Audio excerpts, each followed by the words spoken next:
मैं संजय जी की लेना चाहता हूँ। संजय जी कह रहे थे कि जब ममता बनर्जी बयानबाजी करती थी तो ये वो ऐसी ऐसी बातें कर देती थी जो अनर्गल थी।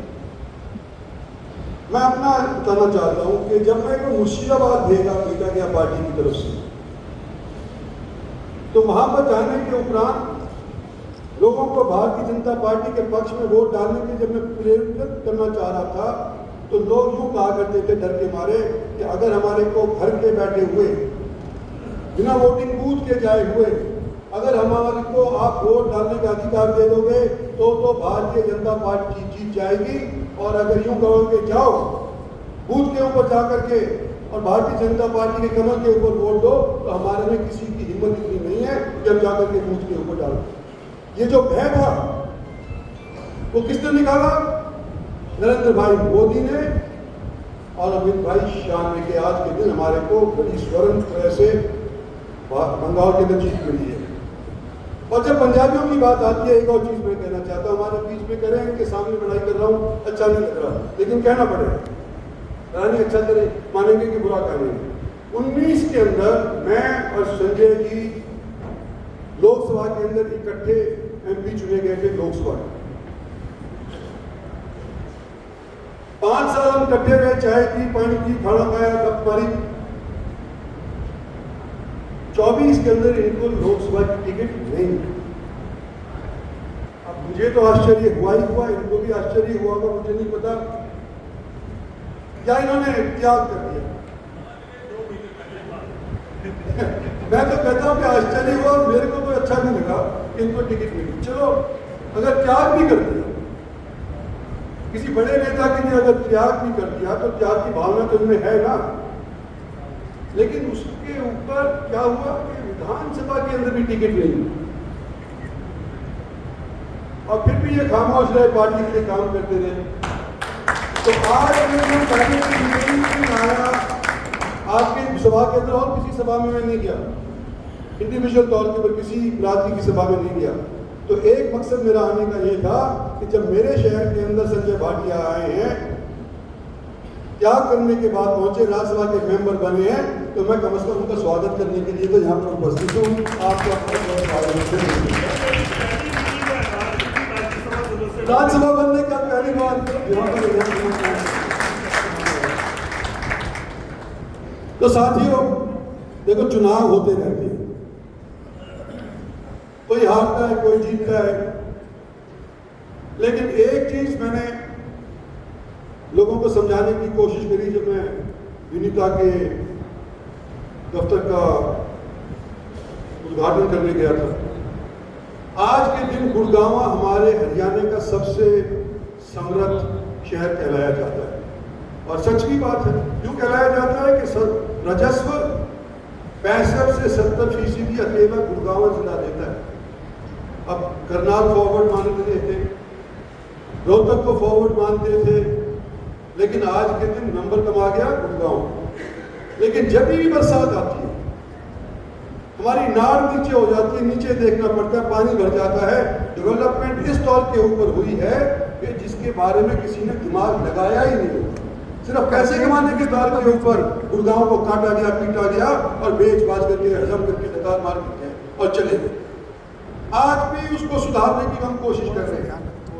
जो गुड़गांव इतना समृद्ध है कि हरियाणा की नीति चलाता है, हरियाणा का कोष चलाता है, आज के दिन गुड़गांव के बाशिंदों की शिकायतें का अंत नहीं आता, क्योंकि जैसे ही बरसात आती है पानी भरा हो जाता है। क्यों भर जाता है ये भी मैं आपको बता देता हूँ कि जब ये नदी नाले प्राकृतिक तौर के ऊपर हमारे पहाड़ से लेकर के और जमुना तक जाया करते थे, पानी को ले जाया करते थे, उसके ऊपर भी इमारतें बना दी, सड़क बना दी, लाइसेंस काट दी, और हम पीछे पीछे भाग रहे हैं किसी तरह से सुधार हो। तो जो गुड़गांव का हाल हुआ है, मैं नहीं चाहता कि रेवाड़ी का हाल हो, क्योंकि अगला शहर जो विकसित होने जा रहा है सारे हरियाणा के अंदर, बुरा न मानना, करनाल नहीं होने जा रहा, रेवाड़ी होने जा रहा है।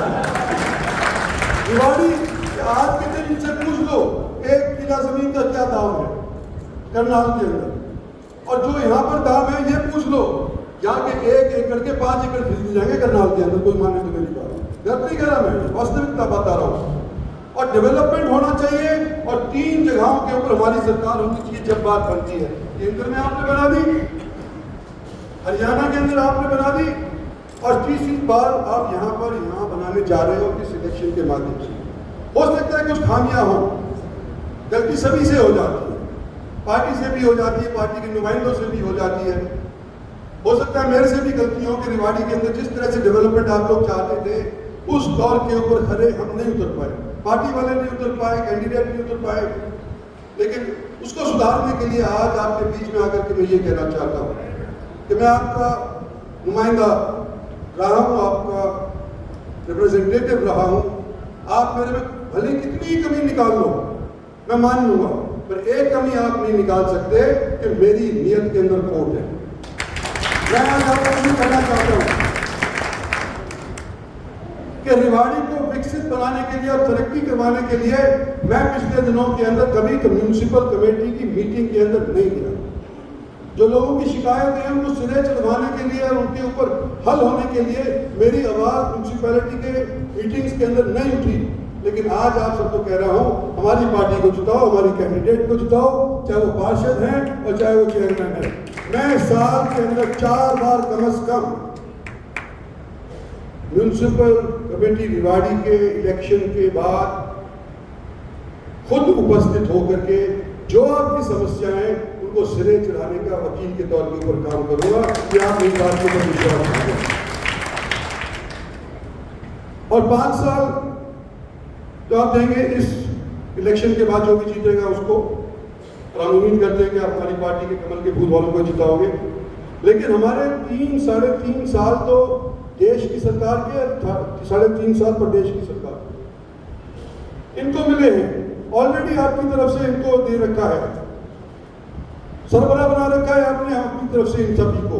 तो हमारे को ये 3 साल का मौका हो, तो कोई कमी पेशी अगर बीच में रह भी गई हो तो हमें माफ करो। हमारे रेवाड़ीवादी जो कैंडिडेट हैं, कोई भी हो, भाई ऐसा ना हो कि हम किसी से पीछे रह जाए नफरी में। हमारी नफरी पर कैपिटा सोनीपत से कम नहीं रहनी चाहिए, अंबाला से कम नहीं रहनी चाहिए। तब तो ये बात बनी कि मैं यूँ कहता हूँ कि हमने हरियाणा को तीसरी बार सरकार चलाने में योगदान दिया है, तो हमारी कमजोरी साबित हो जाएगी अगर हमारी सबसे अव्वल वोटों से हमारी कैंडिडेट्स यहाँ पर से जीत करके नहीं निकलेंगे। इसलिए मेरी प्रार्थना है कि कमल के फूल को थामो। 5 साल के लिए आपने हमको दे रखा है, 3 साल हमारे बताए हैं, 5 साल इनको दो, और मैं आपका अजीज, आपका हमसफर, आपका साथ दूंगा। कोई कमी पेशी पीछे रह गई हो इसको सुधारने का पूरा प्रयास करेंगे।